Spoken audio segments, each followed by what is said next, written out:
Hi எல்லாருக்கும் welcome to sports and stories. Match number 11 CSK vs RR pre match review தான் இங்கே நம்ம பார்க்க போகிறோம். ஞாயிற்றுக்கிழமை நைட்டு குவாத்தியில் 7:30 இந்த மேட்ச் ஸ்டார்ட் ஆக போகுது.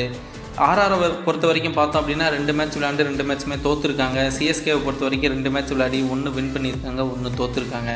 இப்போ ஒரு டீமாக பற்றி பார்க்க போயிடலாம். இப்போ ஆர்ஆர் டீமை பற்றி பார்த்தோம் அப்படின்னா கேப்டன் ரியான் பராகுக்கு ஒரு கடைசி சான்ஸு தன்னை ஒரு கேப்டனை இங்கே ப்ரூவ் பண்ணுறதுக்கு அவர் என்ன பண்ணுறாரு இந்த லாஸ்ட்டு கேப்டன்சி மேட்ச்சில் அப்படின்னு நம்ம இங்கே பார்க்கலாம். அவங்க பேட்டிங் ஆடுற பார்த்தோம் அப்படின்னா சாம்சன், ஜுரோல் இவங்கெல்லாம் ஓரளவுக்கு நல்ல கான்ஃபிடென்ட்டாக இருக்காங்க. பட் இன்னும் ஒரு கோர் பேட்டிங் யூனிட்டை அவங்க என்ன சக்ஸஸ் பண்ணணும்னா இன்னும் அவங்கள்ட்ட நிறைய ரன் வேணும். ஸோ என்ன பண்ணுறாங்க அப்படின்னு இந்த மேட்ச் நம்ம பார்க்கலாம்.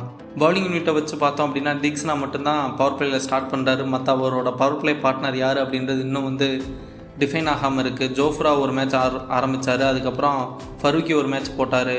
Tushar Deshpande first match 3 wicket எடுத்தார். செகண்ட் மேட்ச் 16வது ஓவரில் தான் அவரை கொண்டு வந்தாங்க. அவர் ஒரே ஒரு ஓவர் தான் போட்டார். ஸோ பவுலிங் யூனிட்டை அவங்க இன்னும் அவங்க ரோல் என்ன, அவங்கள்ட்ட டீமுக்கு என்ன தேவைப்படுது அப்படிங்கிறதெல்லாம் அவங்க புரிஞ்சுக்கிட்டு விளையாண்டா இந்த மேட்ச் அவங்க வின் பண்ணுறதுக்கு வாய்ப்பு இருக்குது. அடுத்து சிஎஸ்கே பக்கம் வந்தோம் அப்படின்னா ஒரே ஒரு மேட்ச் இப்போ தோற்றுருக்காங்க. என்ன தான் ஆச்சு நம்ம சிஎஸ்கேக்கு அப்படிங்கிற அளவுக்கு சிஎஸ்கேவை நோக்கி பல கேள்விகள் இப்போ வந்துக்கிட்டு இருக்குது. அதுக்கு எல்லாத்துக்கும் சிஎஸ்கே பதில் சொல்ல வேண்டியதாக இருக்குது.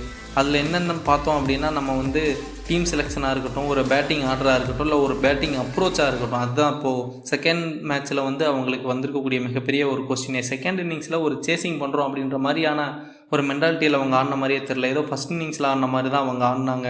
ஒரு டார்கெட் செட் பண்ண போகிறோம், ஒரு 196 சேஸ் பண்ணோம் அப்படின்ற அதுக்கான எந்த ஒரு அறிகுறியுமே அவங்கள்ட்ட தெரியல. ஸோ இதெல்லாம் ஒரு மிகப்பெரிய கேள்வியாக வந்திருக்கு. அவங்க பேட்டிங் ஆர்டரை ட்ரிபாட்டியை ஓப்பன் பண்ணுறாங்க, இன்னும் அவருக்கு கான்ஃபிடென்ட் கொடுத்துட்ருக்காங்க. எவ்வளோ நாள் அவருக்கு கான்ஃபிடென்ட் கொடுத்து அவர்கிட்ட உள்ள எபிலிட்டியை வெளியே கொண்டு வர முடியும்னு நம்ம தெரியல. ஸோ வெயிட் பண்ணி தான் பார்க்கணும்.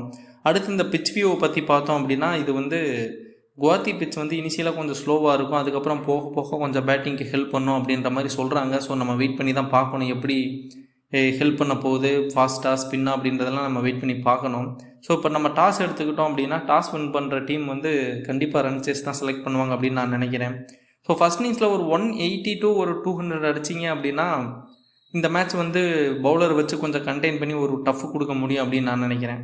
அதுவும் இந்த ஃபஸ்ட்டு 200 எப்படி அடிக்கணும் அப்படின்னா ஃபஸ்ட் ஓவரில் ஒரு 100, அடுத்த ஓவரில் ஒரு 100 அந்த மாதிரி அடிக்க முடியாது அப்படின்னு நான் நினைக்கிறேன். ஏன்னா இனிஷியலாக கொஞ்சம் ஸ்லோவாக இருக்கும்போது நீங்கள் ஆரம்பத்திலே நான் ஒரு 100 அடிக்கணும், 200 அடிக்கணும் பவர் பிளேயில் அந்த மாதிரிலாம் நம்ம பிளான் பண்ணோம் அப்படின்னா அது ஒரு 150 கால் அவுட் ஆகிறதுக்கான சான்சஸ் நிறையா இருக்குது.